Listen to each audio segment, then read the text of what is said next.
Welcome back. You here at Goldberg. Today we'll be talking about something I've noticed recently, and maybe it's high past time that I just divorce myself entirely from any manosphere content. At the same junction, there are certain instances where it becomes entertaining.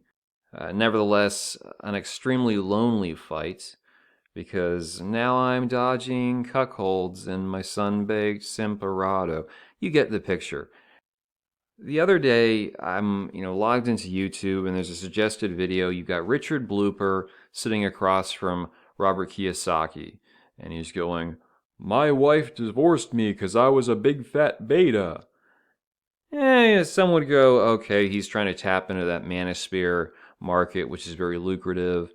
He could maybe co-author a book with Rolly Tomaso, call it Rich Mangina, Poor Chad.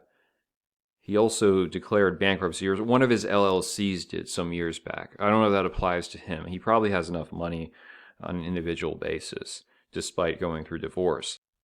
But it's interesting because Roosh had released an article, and many have mixed feelings, including myself, but he brought up, what do you really need? So society would tell you need a six-figure salary, financial independence, retire early, this type of car, house. You need to bang like 100 women before you settle down so you're not a beta male. But in his case, he's going to say, well, you should be following God.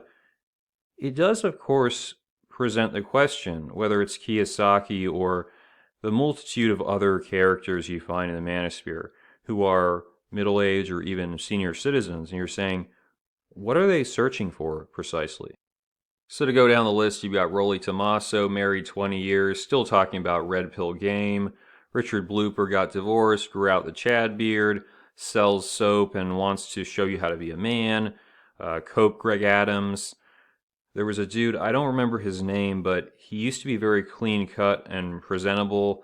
Now he just appears to be a resigned divorcee living in a studio apartment somewhere. And then, Bulldog Mindset, who, as I said in the Black Pill book, you got to respect what he's achieved. He used to be a simple programmer, then he switched to the self-improvement, and that's fine.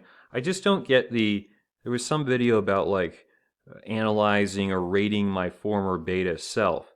It's like, all right, so we're not all 100% all the time, right? We go through different stages in life. But if you've reached a position in middle age or in good shape, you got money, why do you feel a need to persuade a bunch of 16 to 22-year-old boys on the internet that, oh, I'm an alpha male or something similar? Is that really necessary? The way I see it, if you are successful, just own that and live it in your own life. There's no need to gain social approval unless you feel that something's missing. And that's really what I wanted to get at in this video. If you happen to have resources and money, you could do seeking arrangement or maybe have some kind of relationship if you want to bother with that. Point is, there are options. Now they're going to go, oh, you paid for it. You're supposed to be alpha. But at the end of the day, does it matter? Most of us are never going to be Leonardo DiCaprio. Decent looks, fame, millions of dollars, bangs hot models, gets to do his philanthropy and his environmental activism, seems to have an ideal life, at least from what we can grasp, surface level. But you may not be DiCaprio, but if you've got money, you can get maybe a decent replacement or placeholder of sorts, and you don't have to be ashamed of it.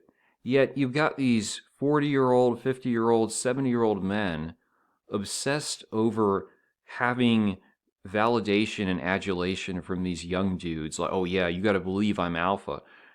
The orgasm is yours, however, right? You're the one who's going to get the 22-year-old model from Instagram going down on you. It's your experience. They're not sharing an orgasm with you unless they want to live that way. So why do you fixate so much on getting the attention of these guys online? Perhaps they all spent too much time listening to Nickelback. Nobody wants to be the last beta there.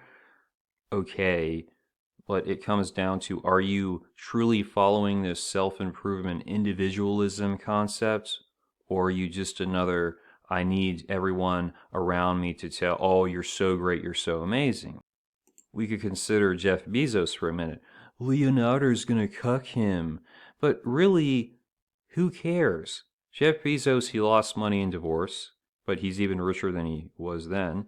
And if he gets cucked, he can very quickly replace this chick unless he's got feelings or he knocked her up, sign a contract. So the point being, regardless of how some folks talk nasty about you on the internet, it is your life. If you use those resources and you want to hang out with these models, good for you. Stop worrying about, oh, they're all going to judge me. You know how many folks on the internet are going to judge you for no matter what you do, right? Oh, you're not funny, or you're too much of a jokester, or you're alpha, you're not alpha. It's like you're going to live your whole life based upon opinions from folks you'll probably never meet. I mean, that's just beyond me to fully comprehend. So returning to Kiyosaki for a moment, you got a guy who's 74 years old, going to be 75 in April, I believe, and he's sitting across from Rolly Tomaso asking for advice about game, or also Richard Cooper. Why? You built up this big business. Some would say that the Rich Dad Poor Dad was a bit of another self-improvement concept scam, but whatever. You became successful. You published books jointly with Donald Trump.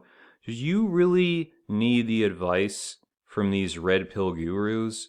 Do you even have to worry about frame and being alpha? Or could you just say, I've got the resources. Once or twice a month, I can fly out like a model of every different ethnicity from Instagram, have a massive orgy on a private island, and in your 70s, unless you're like Jack LaLanne, that's probably going to be adequate. You don't need to have sex every, 3, 4 times a day. But I would hope, of course, if you're in your 70s, you've got bigger interests towards the end of your life than I need to get laid and be an alpha male. It just seems like this massive insecurity that permeates so many guys throughout their lives that now even Kiyosaki feels the need to flex alongside Rolly Tomaso. It's just absolutely, I don't know. I don't know what to say. Give me your thoughts about these AARP alpha males.